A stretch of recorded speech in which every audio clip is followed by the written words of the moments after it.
Hello, I'm David Debato, and this is the No Delusion Zone for Monday, June 8th, 2026. And before I get into today's video, I just want to apologize.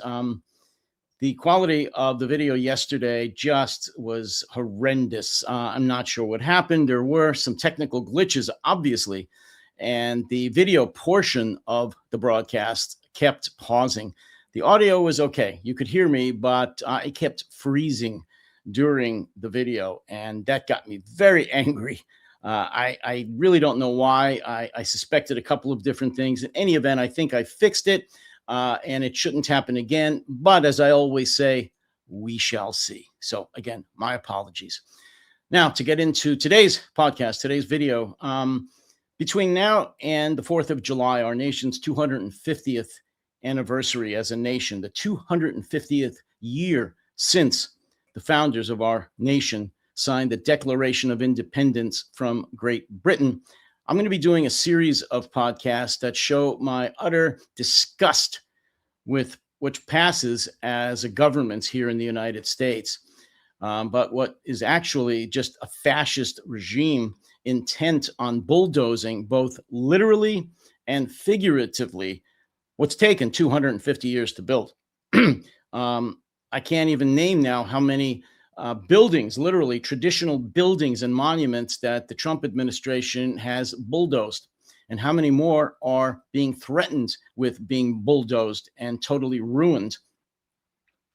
He's destroyed many, if not most, of the original pillars, the foundations of our constitutional republic, from the courts to Congress, to the law firms, to voting rights, and on and on and on. He's destroyed our alliances all around the world. He's made it really, really difficult to be patriotic, to be a real patriot, not a fake MAGA patriot. They're full of shit. But to be a real patriot, especially people like myself who are veterans, combat veterans, who have risked their lives for this nation, it makes it really, really difficult to be patriotic in this 250th anniversary of our country with what's going on. And to be quite honest, I'm not going to really be celebrating on the 4th of July. Call that whatever you want, but I'm sorry. And a lot of veterans feel the same way that I do. This, and I hate to call it an administration, but this fascist regime, and they are fascists, have totally trashed, totally ruined any feelings of joy for this, what should be a joyous occasion. The 4th of July, 250 years of what is arguably the oldest surviving democracy in the world. The American experiment, an experiment which was called an experiment, folks, because the founders had no idea whether it would survive, just as a scientist has no idea whether his or her experiment will survive or just explode. They had no idea. And with the way that things are going now in 2026, the jury is still out as to whether or not the American experiment will survive. It's the only nation, to my knowledge, that was founded not on kings or tyrants or heredity or strength, but on an idea that a government should be made by the people, for the people, and of the people, that the government should serve the people, not the other way around, that the people should serve the government. A very, very radical idea then, and in many quarters, a very radical idea now, since fascism and dictatorships are having a renewal, including in my country. Let me be very clear. For those of you that aren't quite sure, Donald Trump is a fascist. He is a fascist. He is a wannabe dictator who has just about made it to be a full-fledged dictator. And he is surrounded by sycophants, by cult members, by hypocrites who have sacrificed any moral judgments, any ethical reservations they had long ago, sold their souls to the devil to support Donald Trump. They are traitors. And I hope I live to see the day where they are all investigated, indicted, arrested, and put on trial in a Nuremberg kind of trial, or what they had in South America, the truth trials and hearings. they all need to go to prison for the rest of their miserable lives. I'm not going to say they should be executed, just like they, MAGA, say that all liberals should be executed. That's not for me to say. I would be quite happy to see them all, from Trump all the way down to all elected MAGA officials, be sentenced to prison for the rest of their lives. In any event, like I said, today I'm going to be focusing on what I believe is the ruination of our country caused by MAGA from Donald Trump on down. I'm going to be doing one of these every day until the 4th of July. And today I'm going to focus on what was an article in the Atlantic magazine, which was called the MAGA's Foundational Lie. Everything about MAGA is based on a lie, because when you are a low information group of individuals, when you are functionally illiterate, which not all, but many of Trump supporters are, many MAGA voters are functionally illiterate. I put out a podcast not too long ago, which proved with statistics that 54% of all American adults can only read at the 6th grade level or below. And 20% of them can only read at the 5th grade level or below. So when you're talking to people with that level of education, it's not very difficult to convince them of all manner of lies and conspiracy theories, which is exactly what Trump has done. He's a master liar, con artist, and functionally illiterate himself. But boy, does he know how to talk to fellow illiterates, to fellow degenerates, to people that want to be made afraid, that want to be made angry at someone, anyone. And the target for him and them are basically anyone who disagrees with Trump, but specifically liberals. They don't even know what liberal really means. It's just anyone who doesn't agree with them and who doesn't like Trump. And many of them feel not only should they disagree and argue with these liberals, they should kill them, that they need to be executed. And I don't think I need to go too far back to show you this little thing here. This was January 6th, 2021, when some of Donald Trump's closest friends and buddies had a little marshmallow roast, a little kumbaya in front of the U.S. Capitol, and erected this gallows together with a noose to hang, well, Mike Pence, the vice president at the time, but also Nancy Pelosi, as well as many other members of Congress, if they could find them. And they also were joined by these individuals, which are Christian nationalists. And I've just did a podcast about that. I'm sure I'll do more. They dragged this big wooden cross, which was on a wheel, in front of the Congress, in front of the U.S. Capitol, rather, on January 6th, to show their deep-seated belief in peace, in the words of Jesus, who said, "Blessed be the peacemakers, blessed be the meek, for they shall inherit the earth." And these people here think this is the way to interpret Jesus' method. And some of them went even further to smash their way into the U.S. Capitol, critically injured over 150 Capitol police officers, 5 of which died, as their way of showing how the Prince of Peace was their hero, and that they were just emulating the words that he told them, those lying, hypocritical sacks of shit. So today, as I said, I'm going to focus on an article that appeared in the Atlantic, and it's called the MAGA's Foundational Lie. And I'm going to start with some fairly brief excerpts. Let me see. This is the first one, I believe. Hold on here just a moment. Yep. And I'm going to read. You can follow along with this, obviously, but I'm going to read it from the post here. At 1:42 a.m. on December 19th, 2020, Donald Trump, disturbed, humiliated, livid, posted the following message on Twitter. "Statistically impossible to have lost the 2020 election. Big protest in D.C. on January 6th. Be there. Will be wild." In California, David Nicholas Dempsey, a 33-year-old man-child with multiple felony convictions and a profound affection for the president, answered the call. On January 6th, wearing a tactical vest and an American flag gaiter, Dempsey came to the Capitol. Shortly before he assaulted several police officers, he shared his perspectives in an interview given while standing near a gallows. The gallows had been erected as a reminder to Vice President Mike Pence to do, in Trump's words, the right thing.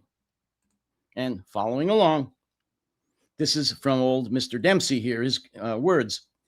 Them worthless fucking shitholes like fucking Jerry Nadler, fucking Pelosi, Clapper, Comey, fucking all those pieces of garbage, Obama, all those dudes, Clinton, fuck all these pieces of shit, Dempsey said. They don't need a jail cell. They need to hang from these motherfuckers while everybody videotapes it and fucking spreads it on YouTube. Dempsey was not an organizer of the siege, but he was one of its most energetic participants. He assaulted Metropolitan Police Detective Fusan Nguyen with pepper spray. Nguyen was certain in that moment that he was going to die, he later testified. Dempsey assaulted another police officer with a metal crutch, cracking his protective shield and cutting his head. Dempsey, who was heard yelling, "Fuck you, bitch-ass cops," assaulted other officers with broken pieces of furniture, crutches, and a flagpole. Prosecutors would later argue that Dempsey's violence reached such extremes that at one point he attacked a fellow rioter who was trying to disarm him. All told, more than 140 police officers were injured in the riot, many seriously. And of course, that miserable piece of shit, Dempsey, that you just read about, was pardoned by the other piece of shit, Donald Trump. I still haven't gotten over that series of pardons, about 1,500 pardons, and I never will. For the traitor-in-chief to pardon all of these violent insurrectionists who tried to stage a coup, which meant they refused. They were trying to stop a lawful election, the counting of ballots in a lawful election. And if they had succeeded, we wouldn't be talking right now, because I probably wouldn't be in the country, or if I was, I'd be in prison. Also, many of the leaders of the Senate and Congress would be dead because, as I just said, they were trying to find and hang Mike Pence, Nancy Pelosi, and many, many others. And, folks, a lot of people are reading social media today and the internet, where it says that many, many Trump supporters are having buyer's remorse, second thoughts about having voted for Donald Trump. And there's a big change overcoming them, and that the November elections may turn out to be very, very different, that the Democrats may win in a landslide because so many Trump voters, MAGA voters, as well as independents who voted for Trump will change their votes. I'm here to tell you, I hope so, of course. I mean, I hope so. But also, I think that most of that talk on the internet and social media is full of crap. Because, there was just another demonstration recently with MAGA supporters with many, many signs saying how they still support Donald Trump. On January 6th of this year, 2026, on the 5th anniversary of the January 6th riots and insurrection of 2021, thousands of MAGA and Trump voters marched on the U.S. Capitol, displaying their support for Donald Trump and saying how they still believe that the 2020 election was stolen and how proud they were of Donald Trump and his pardon of the 1,500 traitors. So, folks, MAGA's not dead, not by a long shot, and I am very skeptical and pessimistic that, in fact, they will not again vote for the Republicans.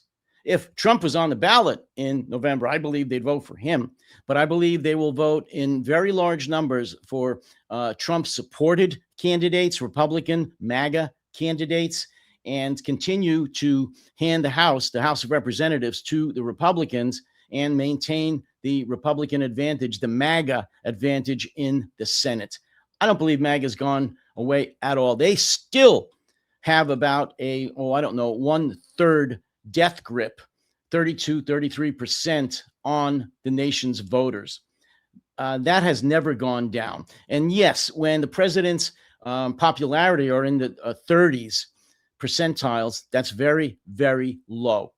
But 1/3 of the voting public is strongly behind Donald Trump, despite all the damage he's done to the United States and the world, including the current war in Iran, with all the economic fallout that's coming from that. They still love him, see him as a prophet from God himself, and are going to vote for him or anyone he endorses in the next 1 or 2 elections.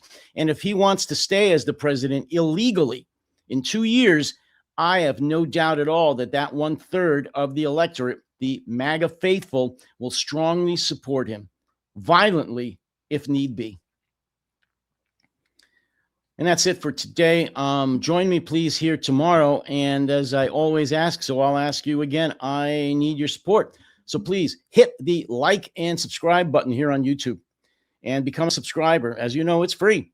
I need all the support I can get. The voices of the opposition like mine need all the support that we can get. It's just that simple. The voices of MAGA drown us out for the most part. So please support me here. Go to Buy Me a Coffee and go to buymeacoffee.com/No Delusion Zone and support this channel there. You can also go here and put your phone, your iPhone, your Android up there and click it, and you can support me that way. Also have a Patreon account, whatever you want to call it. And I wish that you would go there as well and support me, because I can't stress enough that I need your support. We all need it.